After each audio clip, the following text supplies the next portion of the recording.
Mungkin 2012 DM saya katanya, maaf ya, mohon maaf. Tolong bisa nggak Bang Gonzales minta ininya, airnya saya beli dengan Sperma. 5 atau 10 M, terserah mau berapa. 5-10 M? Yes.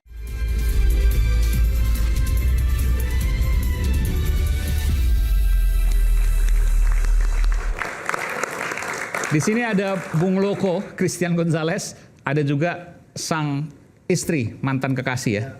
Gitu. Tapi nggak dipaksa waktu nikah dulu kan, pakai. Ya di sini ada dulu istri tercinta saya. Wah, luar biasa. Begitu menyebut istri tercinta berdasarkan cinta berarti.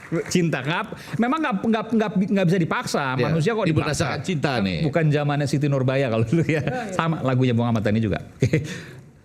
Waktu pertama kali ketemu gimana ceritanya bisa sampai menikah?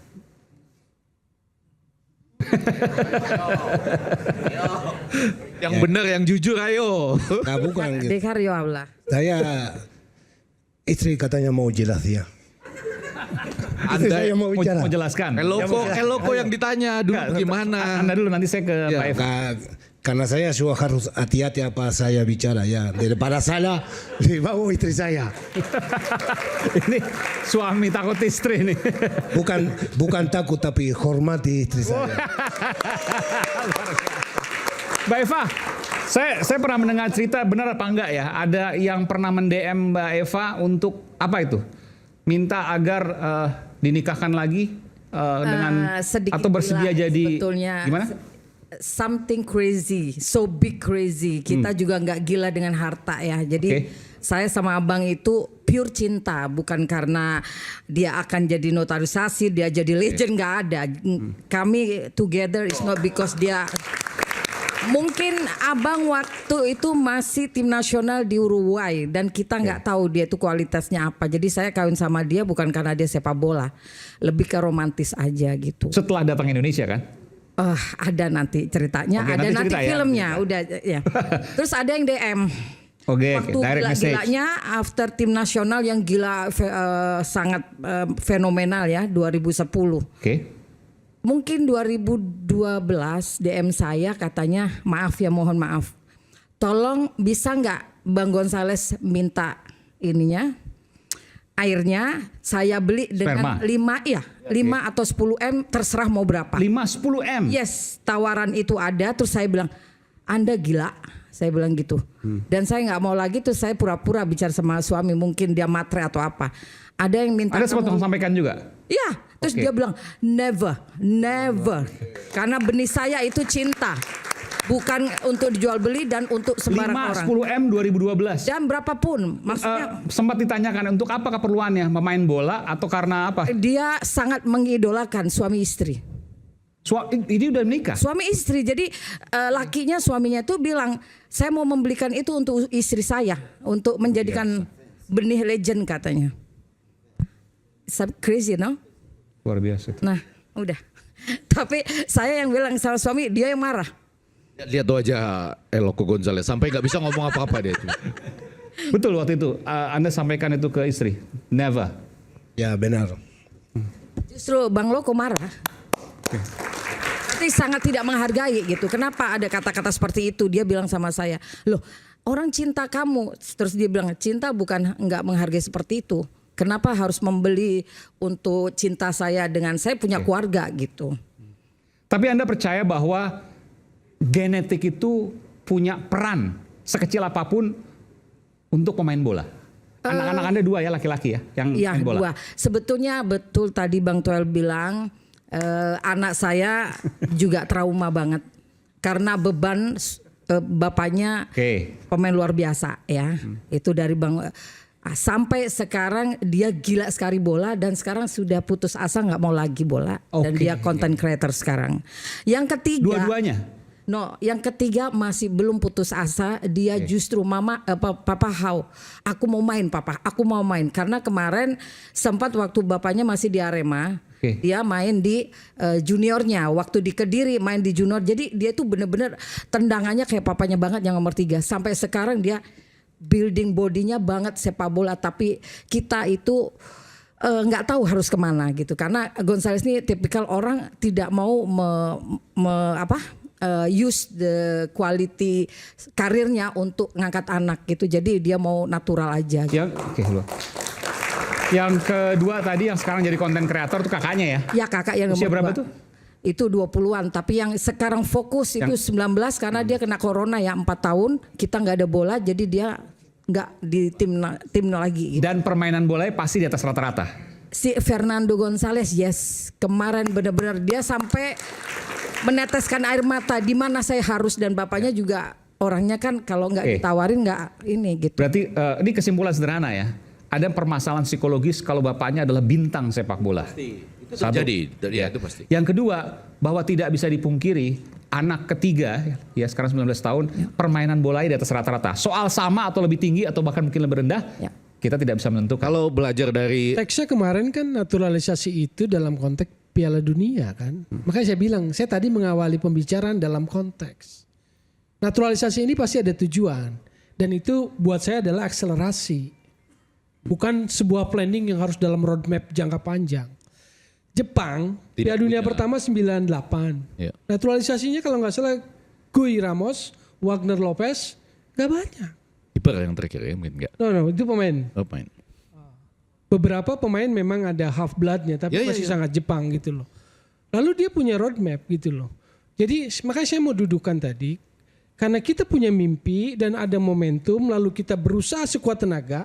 Kita itu maksudnya ya kita lah semua ya, PSSI, pemerintah, saya lihat seperti itu situasinya. Momentumnya seperti itu. Lalu melakukan yang namanya naturalisasi, yang saya anggap sebuah akselerasi gitu loh. Tapi jangan bahas itu kebablasan. Jangan bahas naturalisasi bola menjadi apa ya, offside dalam bahasa sepak bola, itu yang saya maksud gitu loh. Karena kalau bicara soal kayak begitu, sesederhana genetik, Alan Budi Kusuma dan Susi Susanti, pasangan medali emas Olimpiade Barcelona 92, anaknya pasti bisa secara genetik bisa main bulu tangkis. Tapi kenapa nggak jadi juara dunia atau Olimpiade seperti bapak ibunya? Kan nggak segampang itu. Olahraga itu, makanya saya bilang tadi kalimatnya, sepak bola tidak bekerja dengan cara seperti itu. Ada aspek yang disebut football environment. Kalau Marcelino lahir di Spanyol, bisa jadi dia main di La Liga. Evan Dimas, Luis Milla bilang, kalau lahir di Spanyol, you main di La Liga. Tapi Aiman, ini saya setuju, cuma mengembalikan tadi sepengetahuan saya ya. Kalian jelasin tadi yang 4. Iya ya, genotip itu ditambah dengan environment dan development. Oke, genetik ya, tambah dengan lingkungan. Genotip ya, itu memang tapi ada di dalam genetik, DNA kita, gen dengan DNA. Tapi kemudian dia tentu saja menghadapi kenyataan ada environment, lingkungan dan development. Development ini ada sekolah, akademi, kurikulum ya, dan environment tadi ada wasit yang benar, tidak ada pengaturan skor dan segala macam, ditambah dengan environment, kemudian menuju akhirnya disebut fenotip. Itu yang kemudian kita lihat, bisa kita rasakan dengan panca indera kita. Nah, balik tadi sebagai contoh nyata aja, putra ketiga ya yang bermain bola. Fernando González. Ya. Fernando. Ini juga sebetulnya cinta bola. Oke. Main bola juga. Hobinya dia kepin bola, tapi we don't know where to go. Nah, Tapi dia punya keinginan untuk Skill banget sampai nangis. keinginannya dia. luar biasa. Yes. coba lihat. Usia berapa? 17 tahun baru kemarin. Boleh dong, ya. Siapa namanya? Vanessa. Oh, nggak bisa bahasa Indonesia? Bisa. Dikit-dikit. Bisa tapi malu. Oke. Senang main bola. Senang. Berapa kali seminggu main bola misalnya? Main bola sama kakak-kakakku Oke. di rumah. Tapi pernah saya coba dia main sama tim Eloko FC. Gila banget. Jodoh sampai ya ampun. Ya, jadi sekali lagi. Dan cita-citanya menjadi timnas perempuan sepak bola Indonesia. Insya Allah.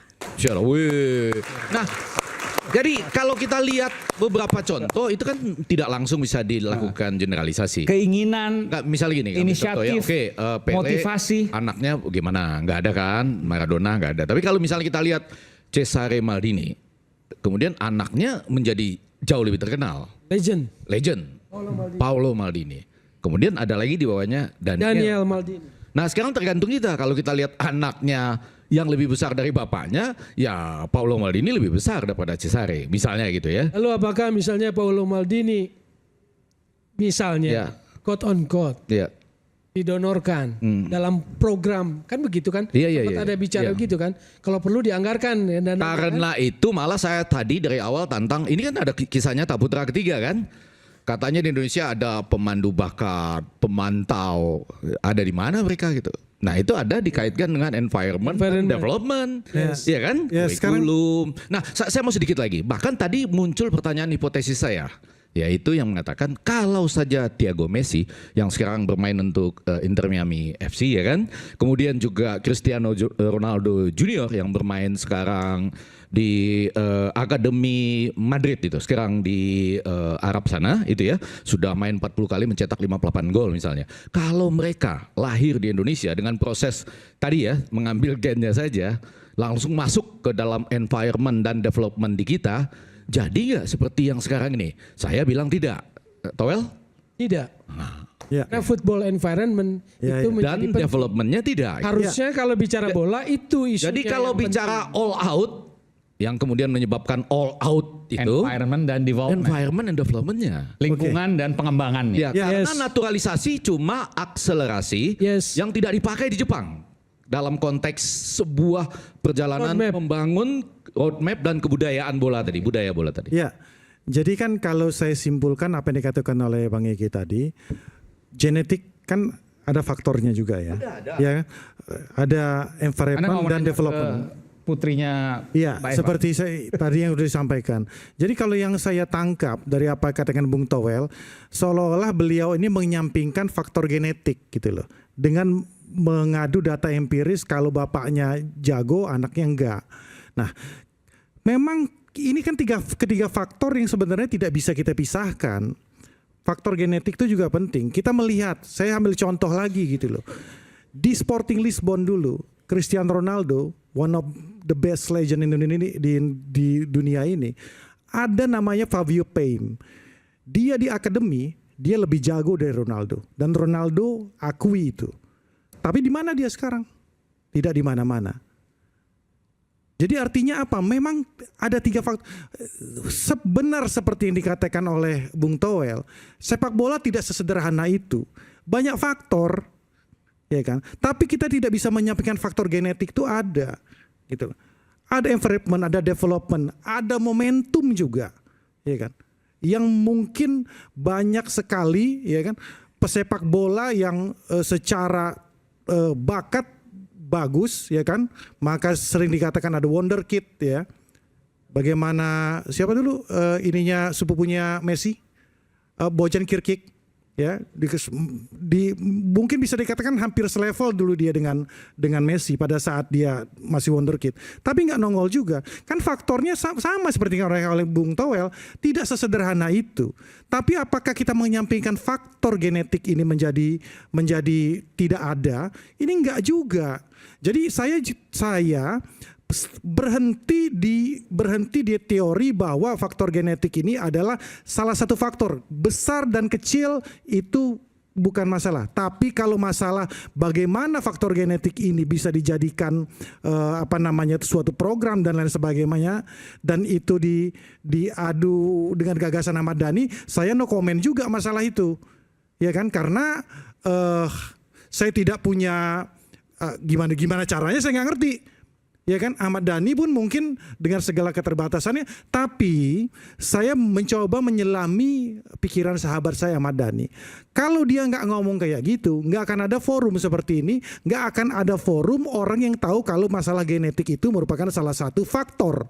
Ya, seperti saya ulang tadi, Asia Tenggara sebagai mungkin ya kan ras kita itu hampir sama sampai saat ini tidak juga menghasilkan bintang-bintang kelas dunia. Karena ada permasalahan genetik juga. Iya, saya melihatnya seperti Selain itu aja. juga lingkungan dan pengembangan. Itu maksud saya, kita harus jernih dan melihatnya bahwa ini patut diperhitungkan, tidak untuk jangka pendek. Mungkin untuk jangka panjang, ya kan? Caranya nggak harus juga dikawin-kawinin gitu juga, kan banyak cara lain. Itu nah ini yang Nanti kita jago-jagonya dengarkan ya. apa kemudian yang disampaikan oleh Mbak Andi, sesaat lagi kita akan kembali di Rakyat Bersuara.